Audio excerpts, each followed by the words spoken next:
Κυρίες και κύριοι, καλησπέρα σας. Η εκπομπή με άποψη βρίσκεται στην πρωτεύουσα του Ευρωπαϊκού Κοινοβουλίου, το Στρασβούργο, όπου έχω τη χαρά και την τιμή να φιλοξενώ τον Ευρωβουλευτή της Νέας Δημοκρατίας, τον κύριο Τσουκαλά. Κύριε Τσουκαλά, καλησπέρα σας. Σας ευχαριστώ για την αποδοχή της πρόσκλησης. Κύριε Τσουκαλά, η ανεργία καλπάζει στην Ευρωπαϊκή Ένωση και πιστεύω είναι από τα προβλήματα που αντιμετωπίζει η Ευρωπαϊκή Ένωση. Επομένως, θα πρέπει να βρει κάποιες πιο αποτελεσματικές λύσεις για την καταπολέμησή της. Θα μπορούσατε να μας προτείνετε κάποιες? Κοιτάξτε, η λύση της Ευρωπαϊκής Ένωσης είναι η ενίσχυση της νεανικής απασχόλησης με προγράμματα που έχουν να κάνουν τόσο με την επιχειρηματικότητα των νέων, όσο και με την αύξηση των δαπανών που γίνονται στην έρευνα, την τεχνολογία και την νέα καινοτομική επιχειρηματικότητα. Σήμερα συζητήσαμε στο Ευρωκοινοβούλιο τον ορίζοντα 2020, αύριο πρόκειται να το ψηφίσουμε. Είναι το νέο αναπτυξιακό πρόγραμμα που αναφέρεται στην έρευνα, στην καινοτομία και στην επιχειρηματικότητα, δυνάμει του οποίου ελπίζουμε ότι θα δημιουργηθούν περίπου 700.000 νέες θέσεις εργασίας με βάση όσα πριν σας είπα. Κύριε Τσουκαλά, το Ευρωπαϊκό Πρόγραμμα Ανταλλαγής Σπουδαστών Εράσμους πέρυσι κινδύνευε να εξαφανιστεί. Σήμερα αναβαθμίζεται σε Erasmus Plus και επεκτείνεται. Ποια είναι τα πλεονεκτήματα τα οποία μπορούν να εκμεταλλευτούν οι σπουδαστές? Οι Έλληνες κυρίως σπουδαστές θα έχουν την ευκαιρία να βρεθούν σε πανεπιστήμια και πανεπιστημιακούς χώρους που έχουν μακρά παράδοση, επίδοση αριστείας και μπορούν να μάθουν να κινούνται άνετα ανάμεσα σε έδρες, σε χώρες όπου υπηρετείται η επιστήμη τους. Η κινητικότητα αυτή είναι από τα προαπαιτούμενα της Ευρωπαϊκής Ένωσης για την αύξηση του ερευνητικού δυναμικού της Ευρώπης. Ποιοι τομείς απασχόλησης θεωρείτε πως έχουν αυτή τη στιγμή τη μεγαλύτερη απορροφητικότητα στην Ευρώπη? Κοιτάξτε, στα γρήγορα σας λέω ότι το 2015 η Ευρώπη χρειάζεται περίπου 180.000 πληροφορικούς, για παράδειγμα. Όλα όσα λέμε για την απασχόληση, για την Ευρώπη, συνδυάζονται με τη στρατηγική της Λισαβόνας, δηλαδή την εκπαίδευση, την έρευνα και την καινοτομική επιχειρηματικότητα.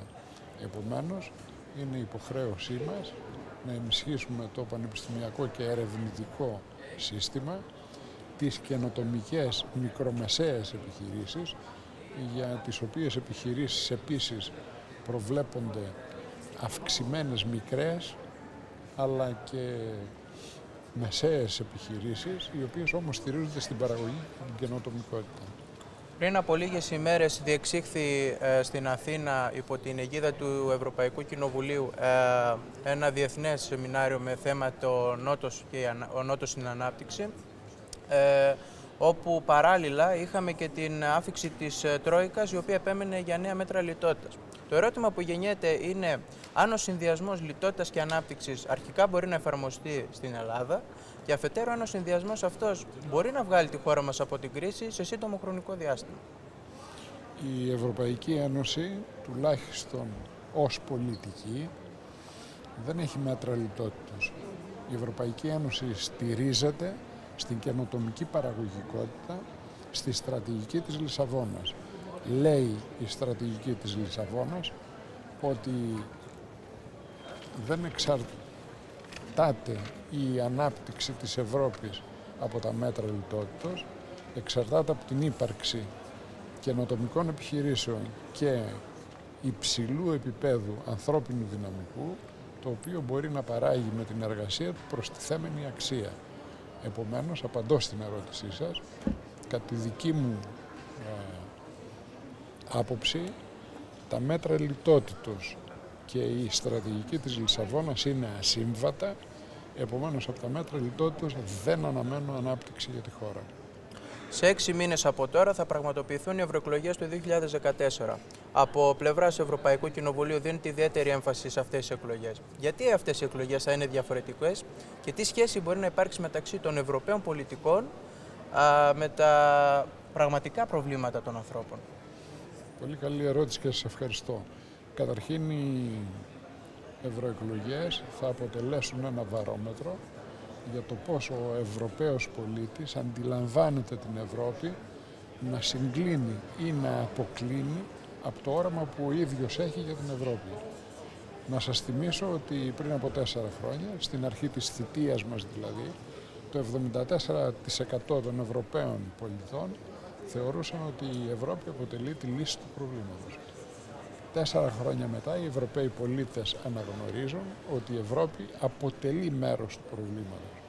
Επομένως, ανησυχεί το Ευρωκοινοβούλιο και οι Ευρωπαίοι πολιτικοί για το τι απαντήσεις θα πάρουν από τους Ευρωπαίους πολίτες.